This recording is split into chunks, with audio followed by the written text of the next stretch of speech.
Hello viewers, আসসালামু আলাইকুম। আজকে আমাদের ৭২ দিনের ক্লাস শেষে সবাই ফাইনালি এনএসডি পরীক্ষা দিচ্ছে। তারপর ব্রাইডালের বিউটি পার্লার অ্যান্ড ট্রেনিং সেন্টারের পক্ষ থেকে। তো সবাই আগে আমাদের প্রথম রিটেন পরীক্ষা ছিল। তো রিটেন পরীক্ষা দিচ্ছে। তারপরে আমাদের ৬টা প্র্যাকটিক্যাল থাকবে, ভাইভা থাকবে। তো সবাই এটার জন্য প্রিপারেশন নিচ্ছে। আর এদিকে আমাদের ফাইনালি ৬টা প্র্যাকটিক্যাল শেষ। আমাদের শেষের প্র্যাকটিক্যালটা ছিল পার্টি মেকআপ। তো সবাই পার্টি মেকআপ নিয়ে প্রস্তুত। আর তারপরে আমাদের রেজাল্ট দিবে। আশা করি দেখা যাক কে কেমন রেজাল্ট করেছে। এনএসডি থেকে কে ক্যান্ডিডেট হয়েছে।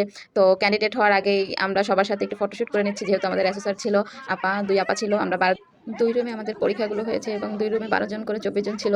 তো আপা আমাদের সবার সাথে একজন, একজন করে আমাদের যারা আরকি ক্যান্ডিডেট হয়েছে তো ক্যান্ডিডেটদের সাথে ছবি তুলে নিচ্ছে।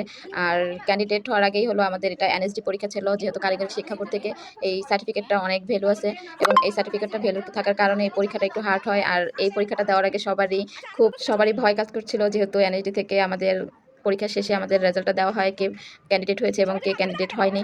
তো এটার জন্যই আসলে আমাদের লাস্ট মোমেন্টটা থাকবে। তো সবাই আলহামদুলিল্লাহ আমাদের এখান থেকে ক্যান্ডিডেট হয়েছে। আমার এখান থেকে কেউ ফেলের জায়গাতে আর কি যায়নি। আর এখানে যদি ফেল করা হয় এনএসডি থেকে, তাহলে যদি রিটেনে ফেল করা হয় তাহলে তার পরবর্তীতে সুযোগ থাকে তার রিটেন দেওয়ার, এবং যদি কেউ প্র্যাকটিক্যালি ফেল করে তাহলে সেক্ষেত্রে তার পরবর্তীতে আহ, সুযোগ থাকে প্র্যাকটিক্যালটা দেওয়ার জন্য। এজন্য এনএসডি থেকেই এই সার্টিফিকেটটা অনেক ভ্যালু, আর ভ্যালু থাকার কারণেই আমরা এটা সাধারণ প্রত্যেকটা পার্লার ওনারদেরই এনএসডি পরীক্ষাতে অংশগ্রহণ করা উচিত। এবং পার্লার ওনার ছাড়াও যারা বিউটিফিকেশন নিয়ে কাজ করতে চায়, কাজ করছে, তাদের সবাইকে এনএসডি পরীক্ষায় আওতায় আনা খুবই জরুরি। যেহেতু এটি সরকারি একটি পরীক্ষা, এই পরীক্ষাতে আমাদের সকলকে একটি সার্টিফিকেট দেওয়া হয় এবং আমরা যে এই প্রফেশনালে আছি। তো আলহামদুলিল্লাহ আমাদের ফাইনালি সবার কোর্সে সবাই এখানে ক্যান্ডিডেট সিলেক্টেড। তো সবাই বিদায় নিচ্ছি এবং সবাই একটি করে ফটোশুট করতেছি। আমাদের লাস্ট মোমেন্ট ছিল, আর মোমেন্টগুলো খুবই ভালো ছিল। সকলকে ধন্যবাদ। সকলের জন্য শুভকামনা রইল। আল্লাহ হাফেজ।